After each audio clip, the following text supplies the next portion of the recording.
Hello everyone and welcome to your anaphylaxis session. So what is anaphylaxis? Anaphylaxis is defined as a severe life-threatening generalized or systemic hypersensitivity reaction, and it is characterized by rapidly developing life-threatening airway and/or breathing and/or circulatory problems usually associated with skin and mucosal changes. However, we need to remember that skin or mucosal changes alone are not a sign of anaphylaxis. Let's say, for example, I applied a cream on my hand and my hand started to become red. I might be allergic to that cream, but I am not anaphylactic to it. And skin and mucosal changes can be subtle or absent in about 10 to 20% of anaphylactic reactions. Anaphylaxis can be caused by a broad range of triggers, but the most common allergens identified include foods, drugs or medication, and venom or insect stings. Food is the most common cause of anaphylaxis in young people, and the greatest risk from fatal food allergy appears to be in teenagers and adults up to the age of 30 years. If you look at the table, the most common triggers for anaphylaxis when it comes to food are peanut, tree nuts, and cow's milk in children. In contrast, fatal anaphylaxis due to drugs is rare in children. However, it is highest in the elderly. This may be due to a combination of comorbid factors and a concomitant use of other medications such as your antihypertensive drugs such as beta blockers and your ACE inhibitors. And the most common triggers are antibiotics and chemotherapy drugs. Common triggers in the perioperative setting includes the antibiotics such as your coamoxiclav and teicoplanin. You also have the neuromuscular blocking agents, which is also called your NMDAs, an example of which is your rocuronium and chlorhexidine. Common triggers that causes fatal anaphylaxis in medication are NMDAs, antibiotics, particularly your penicillins and cephalosporins, contrast media such as your iodine-based dyes, and NSAIDs, an example of which is your ibuprofen. There is also a significant number of cases of anaphylaxis that are termed as idiopathic, either because a trigger cannot be identified or a non-immune mechanism is relevant. Nonetheless, the acute treatment of these patients is just the same. We also need to know that when anaphylaxis is fatal, death usually occurs very soon after contact with the trigger. From a case series, fatal food reactions cause respiratory arrest typically after 30 to 35 minutes. Insect stings cause collapse from shock after 10 to 15 minutes, and deaths caused by your IV medications occur most commonly within just 5 minutes. And cardiac arrest more than 4 hours after the initial allergen exposure is quite rare.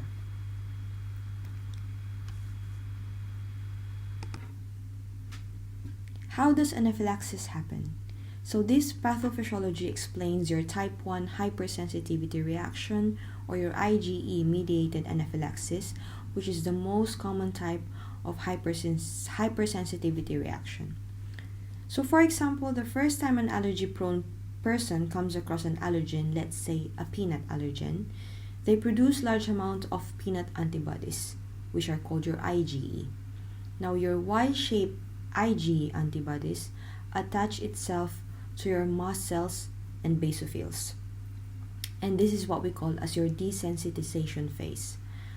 Now, the second time that person is exposed to that peanut antigen or allergen, the mast cell, which is already primed with your IgE antibodies, would release several chemical mediators, such as your cytokines, interleukin-4, and particularly your histamine.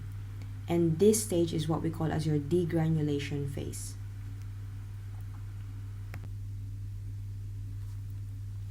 Now, when histamine triggers anaphylaxis, it causes a lot of systemic reactions in the body.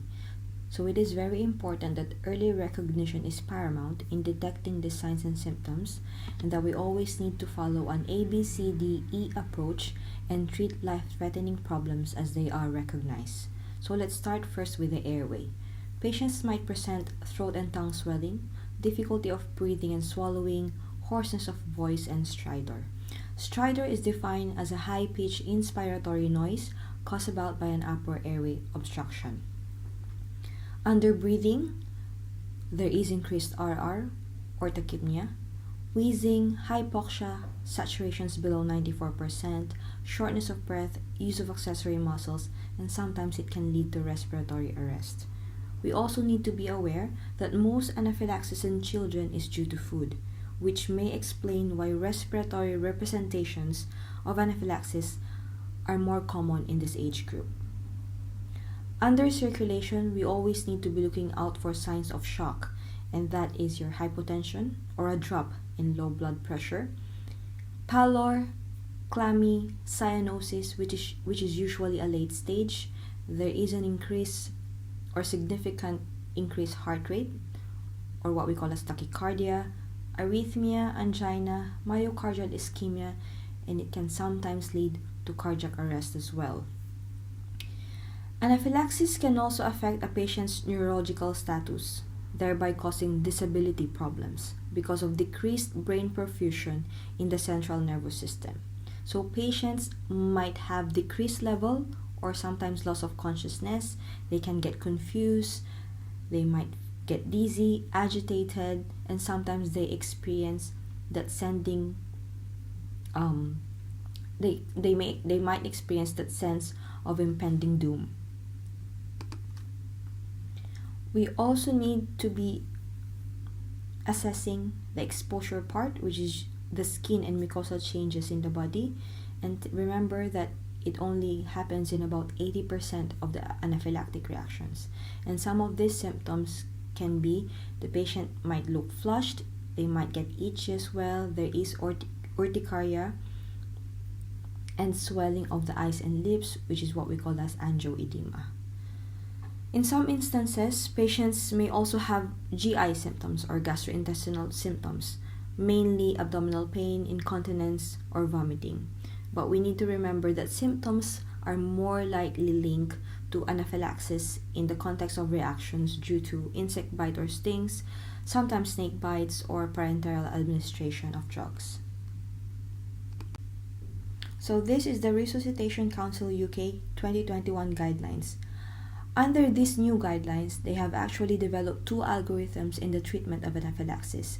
The first algorithm focuses on the initial treatment of anaphylaxis, and the second algorithm focuses on the treatment for refractory anaphylaxis. So we'll start first with the initial treatment of anaphylaxis. As we have established a while ago, we always need to start with your ABCDE assessment. So always assess and early detect life-threatening problems such as your sudden onset of airway, breathing, and circulation problems, plus or minus skin and mucosal changes. Once you have assessed that and life-threatening problems are present, please call for help, dial 2222 and call for your cardiac arrest team. Remove trigger if possible. For example, if an IV antibiotic is the one that causes the anaphylaxis, please stop the infusion immediately. Lie patient flat with or without legs elevated. So in this new guideline, they have put greater emphasis on position changes for patients. You might ask the patient to sit if that would make their breathing easier. And for pregnant patients, we need to make sure that they are lying on their left-hand side to prevent aorta caval compression. We need to remember that the first line of treatment for anaphylaxis is your adrenaline. So please grab your anaphylaxis kit in your crash cart trolley, which is located in the fourth drawer of your cart, along with your other emergency drugs. So we need to give intramuscular IM adrenaline at the anterolateral aspect, middle third of the thigh, at a dose of 1 milligram per ml, 1:1000 concentration. And if you can see on this chart, the doses are written below. So for adult and child more than 12 years, give 500 micrograms IM or 0.5 ml. For child 6 to 12 years, 300 micrograms IM, 0.3 ml. Child 6 months to 6 years, 150 micrograms IM or 0.15 ml, and child less than 6 months, 100 to 150 micrograms IM or 0.1 to 0.15 ml.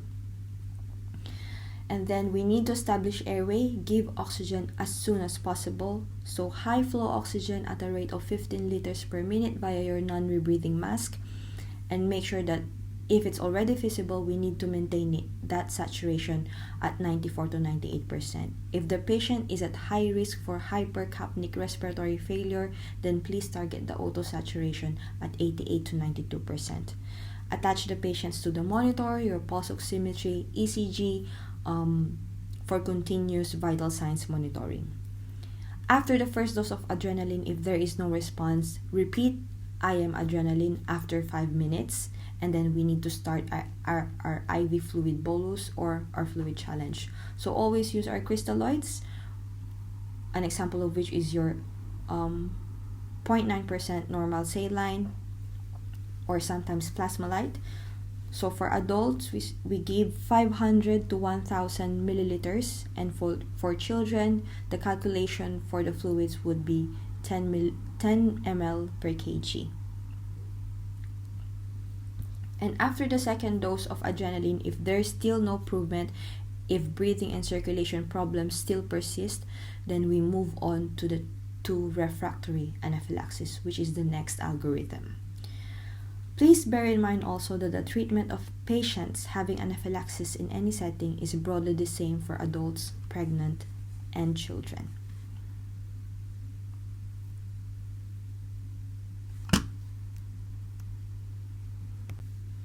So this is your refractory anaphylaxis algorithm. Refractory anaphylaxis is defined as the no improvement in respiratory or cardiovascular symptoms despite 2 appropriate doses of intramuscular adrenaline.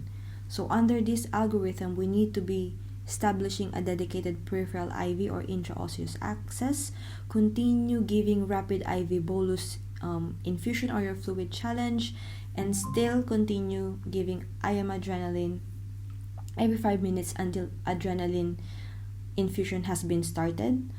High flow O2 is maintained, and continuous monitoring of your vital signs, pulse oximetry, and hooking patients into ECG to monitor for cardiac arrhythmia.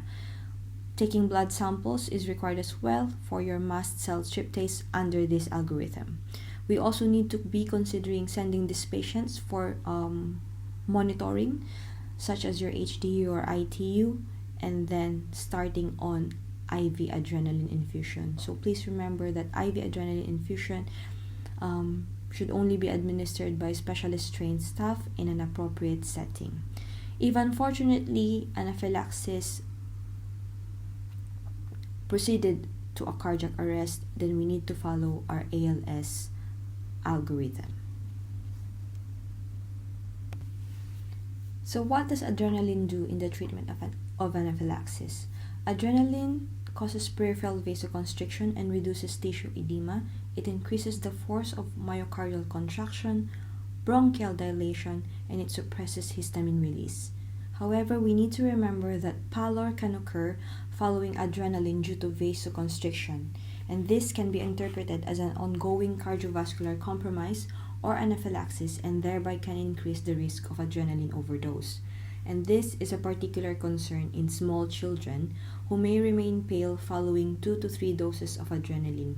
So it's very important that we always measure and monitor the vital signs, auscultate for wheeze to monitor the effect of treatment, and assess if further doses of adrenaline are required. A significantly raised blood pressure is actually a key indicator of adrenaline overdose. So as I have mentioned a while ago, the appropriate route of adrenaline for the initial treatment of anaphylaxis would be the intramuscular route. However, both intramuscular and intravenous route are acceptable in the treatment of anaphylaxis. We just need to remember that IV adrenaline infusion is given or administered by specialist trained staff and in an appropriate setting. So via the intramuscular injection. We give it at the anterolateral aspect of the middle third of the thigh. We stretch the skin, we do not pinch it, so that we ensure that adrenaline is actually administered in the muscular root and it's not given via the subcutaneous area. And we use a gauge 23 needle, which is usually the best and is suitable for all ages. However, for preterm and very small infants, we might use a gauge 25 needle instead. So patients who have had anaphylaxis or suspected anaphylaxis should be treated and then observed in a clinical area with facilities for treating life-threatening airway, breathing, and circulation problems. This is because sometimes anaphylaxis can appear to be resolved, but then cause a recurrence of symptoms several hours later in the absence of a further allergen exposure, and this is what we call as a biphasic reaction, and it occurs in around 5% of patients. Published studies report that the median time to biphasic symptoms is around 12 hours. We also need to remember that all patients shall be reviewed by a senior clinician prior to discharge, and health teaching and education should include the following: information about anaphylaxis, what are the signs and symptoms to look out for, the risk of biphasic reactions, information on what to do should anaphylaxis occurs, a prescription of autoadrenaline injectors and how to use it, advice on how to avoid suspected triggers if known already, information about the need for referral to an allergy specialist, and information on support groups available as well. And as part of our legal responsibility, we should always document and keep a record of all our anaphylaxis events in the trust. There is also an anaphylaxis registry that has been established in the UK, and healthcare professionals are encouraged to report all anaphylaxis events to this website, anaphylaxis.net. Adverse drug reactions that involve anaphylaxis should also be reported to the MHRA using the yellow card scheme.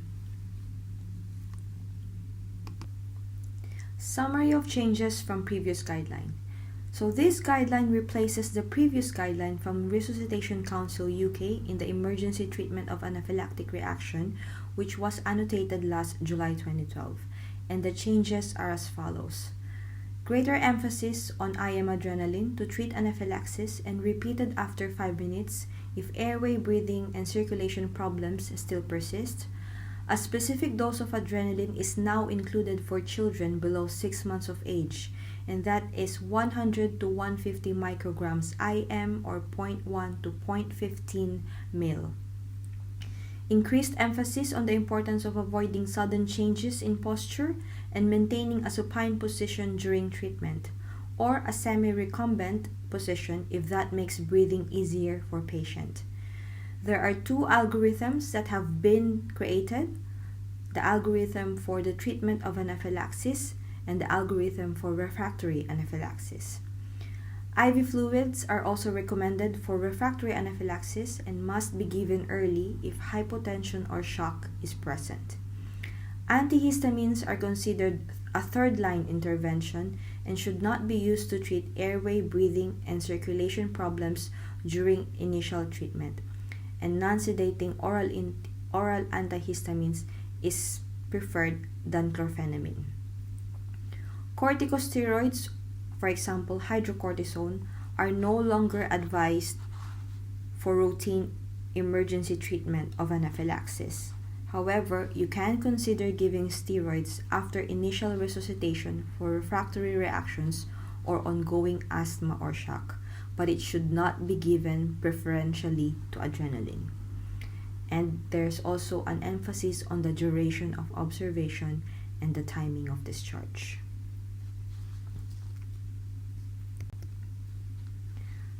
So prevention is key. We always need to remember that. Be aware of the possibility of an acute reaction and therefore be prepared.